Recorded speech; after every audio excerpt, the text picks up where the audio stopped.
Why do we feel this burning need to prove ourselves when someone challenges us? Why do the words rush to our tongue, our heart pounding, as if our very identity is under attack? And most importantly, who is really in control in that moment? Picture this. You're in the middle of an intense conversation. Every word feels like a blow. Every glance is a provocation. You want to defend yourself, to speak, to respond. It feels like you're fighting for truth, for justice, for your dignity. But what if in that very moment you've already lost? Here's the paradox. The moment you allow someone to stir your emotions, you've handed over control.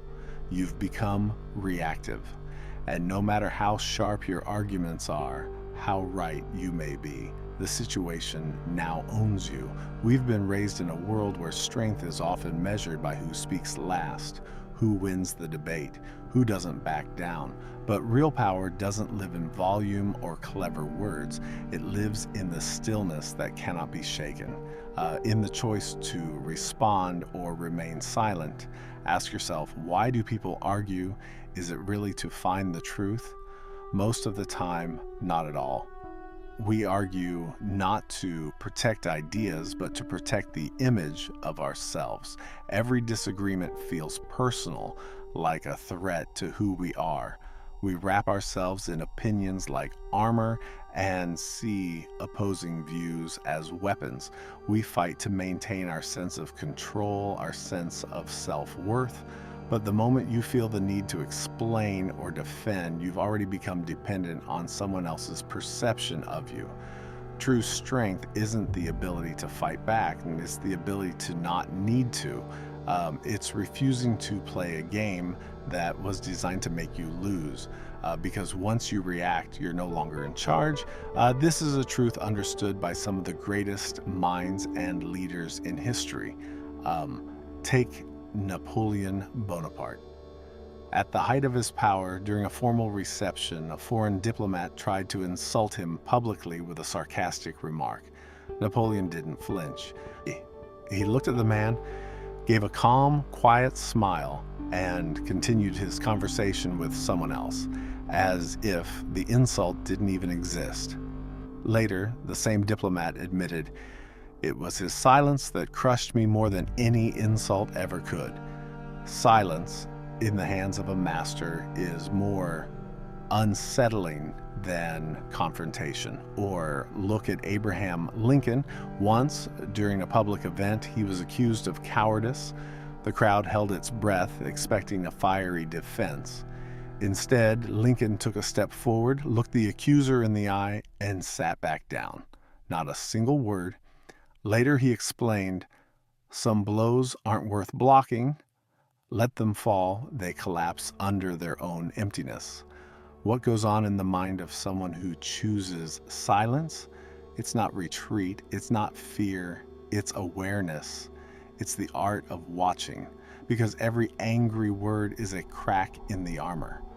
People reveal themselves in rage, and the one who listens in silence gathers information, collects patterns, and chooses his move with care.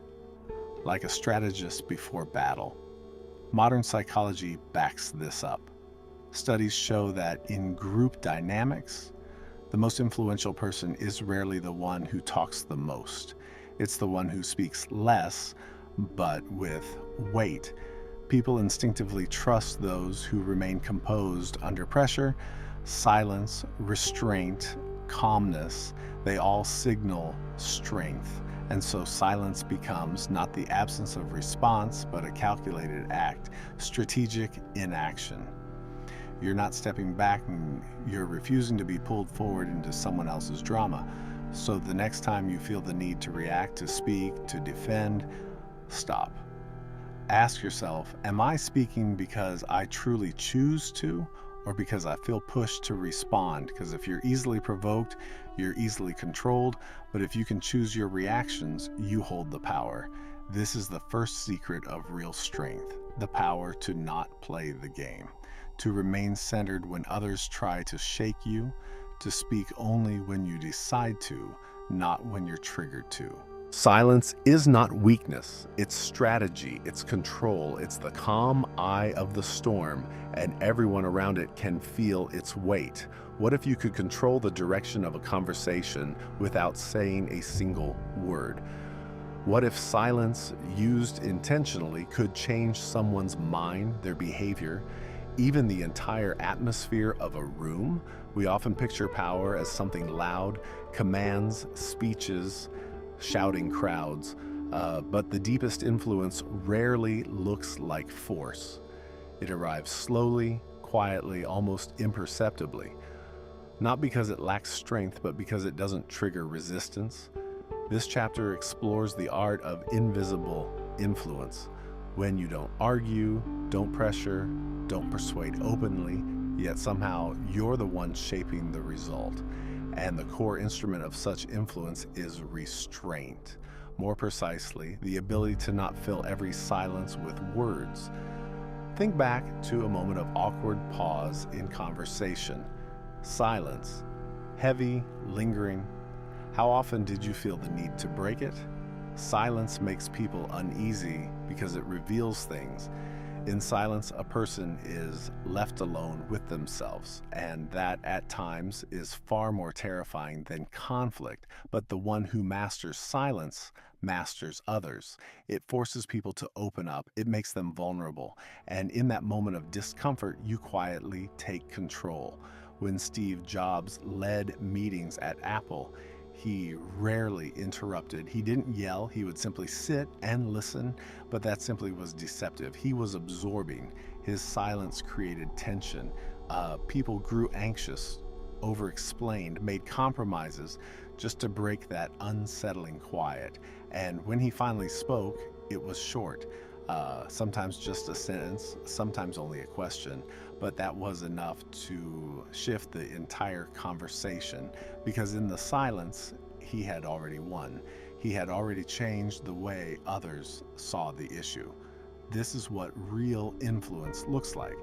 Not pushing, but shaping the space around you so others move themselves. People often say, if you're silent, it means you have nothing to say. But in reality, it's the opposite. Those who speak less often speak with more weight. They choose when to speak, and that choice gives each word more value. The less you speak, the more people want to hear what you'll say next. No one listens to someone who talks all the time, but everyone listens to the one who speaks with precision. And after silence, silence is not always passive. Sometimes it's like a blade, not used to defend, but to strike without lifting a finger. You don't confront someone directly. You make them feel their own uncertainty. You look, you wait, and they begin to speak. They reveal too much. They expose their intent, their doubts. Why? Because silence is a mirror. In it, people begin to hear themselves. And we don't always like what we hear. This is why the most skilled negotiators and leaders use pauses. They don't rush to respond, they let the other person talk, and then they simply watch. And that's often enough. There's a classic Zen story. A student asks the master, "Teacher, what do you do when someone insults you?" The master replies, "I do not accept it." The student is puzzled. "But you hear their words, don't you?" The master smiles. "If someone offers you a gift and you do not take it, to whom does it belong?" It sounds simple, almost naive, but within that quiet reply is immense power. You are not obligated to take every word that's thrown at you. You are not required to react. The very act of not accepting is power because it means you are choosing, and in choice, there is control. Now picture a modern-day business meeting. One person dominates, raises their voice, interrupts, insists. Another remains calm, says little, observes, doesn't rush. But when asked for their thoughts, they speak clearly, briefly, with direction. And suddenly the whole tone of the room changes. Who's really in control? Most would say the loud one, but look closer. The one in control is the one who creates the conditions where others reveal themselves. The human brain hates uncertainty. We crave answers, we want reactions, and when we don't get them, we grow uncomfortable. That discomfort is a lever. If you know how to resist the urge to speak too soon, you create pressure. And with pressure comes control. This principle dates back to ancient combat philosophy. In Eastern martial arts, there's a saying, never strike first. Let your opponent reveal themselves. Their aggression becomes their weakness, their impatience, your advantage. The same applies in conversation. Whoever loses composure first usually loses control. Silence is a space, and space is power. Not because you're avoiding the conversation out of fear, but because you're choosing the terms.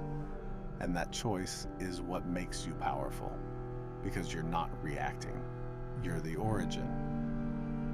This is the art of invisible influence. People won't even realize how they've been redirected because you never pushed, you never forced, you just created the silence and they filled it with their own vulnerability. Why do some words pass right through us while others strike like arrows? Why do we stay calm in certain conversations but completely lose control in others? What ignites inside us when someone criticizes us, mocks us, or simply gives us a certain look? In this part, we'll go deeper into the mechanisms of inner vulnerability, the hidden structures that make us reactive, manipulable, and we'll explore how a truly powerful person doesn't just stay calm. They reprogram their very nature of response. Let's start with a simple truth. Most people believe they argue to defend what's right, but look closely and you'll see they don't argue to discover truth. They argue because something inside them feels threatened. Not a thought, but a feeling, not an idea, but the ego. There's a moment when a discussion turns personal, not because it truly is, but because the mind decides it is. You might hear the simple phrase, "you're wrong," and explode, not because of the words themselves, but because they awaken something older, deeper, buried inside. A sense of being underestimated, rejected, dismissed, a need to prove your worth. These emotions live in us for decades, and all it takes is for someone to push the right button, and just like that, you're in the game. You're not in control anymore, you're being played. Modern psychology has a name for this: emotional triggers. Internal pressure points that, once touched, produce an instant reaction, like a switch flipped without your consent. Someone ignores you and you feel invisible. Someone laughs at your idea and you flare with anger. Someone questions your ability and then you desperately need to prove yourself. This isn't conscious behavior, it's automated defense. The brain launches it before you even have time to choose. Why? Because at the root of every trigger lies fear. The fear of not being heard, not being needed, being rejected, being seen as weak. We cover these fears with layers of logic, but they leak through, especially when our identity is touched. Now here's the critical question. If someone else can so easily provoke us, can we truly say we're free? Nietzsche's concept of the Übermensch, the self-overcoming human, is not someone who's physically dominant. It's someone who has risen above reactive living, not someone who suppresses emotion, but someone who sees it clearly, understands it, and does not act on it blindly. He can hear an insult and remain still, not because he's cold, but because his identity does not depend on others' opinions. He knows that every insult says more about the speaker than the listener, and this is where transformation happens. You stop defending yourself, you stop arguing, because there's nothing to defend. Let's take Marcus Aurelius, Roman emperor and Stoic philosopher. He was often criticized for being too soft. But some senators saw him as indecisive, but he never reacted. In his journal, he wrote, "If a dog barks at you, do you bark back? Number you, keep walking." To him, emotions were like weather, always changing, but never changing your direction. This is a core principle. Emotion does not have to become action. Between irritation and reaction, there's always space, and in that space lives your freedom. Consider a modern example. Picture a CEO running a company. At a team meeting, a colleague harshly criticizes him. The room goes silent, everyone waiting to see what he'll say. Now there are two paths. One is reaction, defend, counterattack, explain. The other is pause, observe, breathe, and perhaps respond with a simple question. Why do you feel that way? A question instead of a defense, curiosity instead of resistance. That single shift transforms the entire energy of the exchange, from confrontation into conscious dialogue. But to have this power, you must first know yourself. What triggers you, what stings, what words unleash your emotions. This isn't about becoming numb, it's about becoming unmanipulable. So no one can steer you just because they know where your weak points are. A strong person is not someone who doesn't feel. It's someone who feels, but still chooses. In an interview, a martial arts master was asked, "What makes you undefeatable?" He replied, "There is no point inside me that you can grab hold of." This is the essence of the Übermensch, psychological integrity. A state where no word can throw you off balance, not because you're hardened, but because you're transparent. You know your weaknesses and no longer hide from them, so they no longer control you. So if in part one we saw how silence gives you control, and in part two how it influences others, here we arrive at a deeper truth. If you don't control your emotions, someone else inevitably will. You either act with intention or react by habit. And the one who can resist the urge to react begins to see the whole game. How do you steer something without touching it? How do you change the course of events without taking overt leadership? How do you influence others without giving orders, convincing, or arguing? In this part, we step into the realm where real power doesn't announce itself. It doesn't demand attention. It operates from the shadows, invisible but undeniable. Most people perceive influence as an open force. The loudest voice, the highest status, the firmest tone, that's who leads, they think. But that's only the surface, a visible performance. Beneath it lies a different level.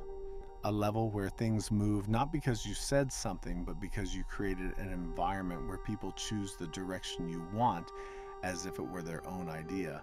This is how true power works. Not through pressure, but through structure, through context. You don't say, "Do this." You craft conditions where that decision arises naturally, even voluntarily, in someone else's mind. Think of a great chess master. They don't react to every move.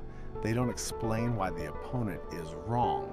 They build the game in a way where the opponent ends up in a trap they walked into themselves. That's what makes them a master. They don't just see moves, they see patterns of thought. Life is no different. Real leadership is not a frontal assault. It's shaping the field so that others' moves become predictable, so that your presence, even silent, weaves itself into the outcome. Look at someone who embodied this perfectly. Theodore Roosevelt, the 26th President of the United States. He once said, "Speak softly and carry a big stick." But the key is, he rarely had to use that stick. His presence, his silent resolve was enough. People knew what he could do, but he didn't need to prove it. That quiet potential gave him authority. He didn't force. He allowed others to feel the weight of their decisions, and in that he ruled without ruling. This is the essence of subtle influence. You can lead just by being there, just by setting the tone. just by being centered enough that others unconsciously align with your rhythm. Now consider Zhuge Liang, the legendary strategist of China's Three Kingdoms era. He won battles without drawing swords. He led negotiations while speaking less than anyone in the room. His mastery didn't lie in convincing, it lay in crafting inevitability. He created situations where enemies made voluntary decisions that were in fact pre-designed by him. One famous story tells of a time he found himself in a city with only a handful of soldiers surrounded by enemy forces. Instead of reinforcing the gates, he opened them wide, sat down at the entrance, lit incense, and calmly played the zither. His enemies, fearing an ambush from such confident calm, withdrew. He did nothing, but his reputation and his silence did everything. In life, it's often the same. You don't always have to prove you're strong. Sometimes it's enough to act as though you have no doubt about your influence. And the world mirrors that certainty. Here lies the true difference between the ordinary person and what Nietzsche called the Übermensch. The ordinary seeks power through action, control, and instruction. The Übermensch gains power through awareness and inner composure. The ordinary man says, "Listen to me." The Übermensch creates conditions in which people listen, even when he is silent. The ordinary man insists he's right. The Übermensch leads others to discover the truth themselves. This isn't mysticism, it's non-coercive influence, the highest form of control. Such influence requires more than patience. It demands a complete detachment from the need to be recognized, because if you still depend on being heard, seen, or appreciated, you'll try to force it. And the moment you try to force it, you've already lost the power. A true influence doesn't need recognition. It leaves a mark in the air, in the tone, in the clarity of your presence, in your timing. Sometimes to affect someone deeply, you don't need to interfere at all. You let them arrive at the insight on their own. You release the urge to correct or prove. You allow the moment to unfold, and that's when you become felt, not seen, heard without speaking. That's when your influence becomes real. This is the power of absence. If earlier we explored silence as defense and emotional control as inner freedom, here we arrive at something subtler, inner gravity. You no longer react, you pull. You don't push, you guide. Imagine someone tells you you have only 100 words left to speak in your entire life. 100. Each of them becomes precious. You can't waste a single one. The question hits you sharply. What will you spend them on? An argument in a comment section? An explanation to someone who will never really listen? Or words that truly change something that matter? In this final chapter, we bring everything together. Silence as a strategy, emotional control, influence without pressure. It all comes down to one thing: the ability to choose when to speak and when not to. And that may be the rarest form of power in the modern world. We live in an age of excess. Everyone is speaking, everyone is posting, everyone is arguing. Words are losing their weight by the day. And in that noise, a new paradox arises. Silence has become valuable. It's rare. It's powerful. A person who speaks little but precisely commands attention. Their words hit like strikes. You can't ignore them. They don't get lost in the flood because they are preceded by stillness, by a pause, by focus, and pause creates tension, and tension is influence. The Übermensch does not stay silent out of fear. He speaks when it is necessary, when words are not a reaction but a decision. Not a defense, but a direction. He chooses his moment. And in that choice lies the weight of everything we've discussed before. Friedrich Nietzsche wrote that the will to power is not about domination over others, but about overcoming oneself, mastering oneself so completely that you decide when and how to appear in the world. In this light, speech becomes an act of force, not noise. He didn't advocate detachment or muteness. He advocated awareness, not running from the fight, but choosing which fight is yours. Not silence for the sake of silence, but silence for the sake of clarity in action. History offers countless examples of those who used words as weapons, but more often those who are remembered are the ones who spoke rarely, but with precision. Take Miyamoto Musashi, the legendary Japanese swordsman. He didn't just win duels, he wrote, but sparingly. His book, The Book of Five Rings, isn't filled with long explanations, but with sharp, deliberate thoughts. He said, "He who speaks hastily reveals his weakness first." He taught not only how to fight, but how to hear the silence between words, because that's where intuition lives. In battle, as in life, intuition comes from silence, not from shouting, not from chaos, but from stillness, from clean observation. And that's where we so often betray ourselves, in the urge to respond immediately, to say something, to explain, to prove. But ask yourself a simple question. Am I speaking now because I choose to, or because I can't handle the silence? Pause is not weakness, it's a test, a moment of clarity, a space in which you feel, is there any need to speak at all, or has silence already spoken for me? Speech gains power through rarity. Silence gains power through intention, and your power lies in your ability to choose between the two. The Übermensch is not a distant concept, it's a state of being. A person who doesn't argue when provoked, who doesn't rush to speak to defend a fragile image, who doesn't need to be validated, and because his self-worth is internal, he speaks when it builds. He is silent when it protects. He takes the stage not for ego, but for impact. And that is his strength. The world will constantly try to make you speak, to react, to explain, to prove. But you can choose not to play along, not because you're afraid, but because you have control of yourself, of the situation, of the narrative. Words become precious the moment you can resist wasting them. So, to summarize this philosophy, in part 1, we learned that reaction is weakness, silence is control. In part 2, we saw that silence can influence more deeply than speech. In part 3, we explored how emotions make us vulnerable and how to break free. In part 4, we uncovered how to lead not by force, but through structure and presence. And now we understand words carry power only when they are chosen. You are not obligated to speak. You can choose, and in that choice lies your highest freedom.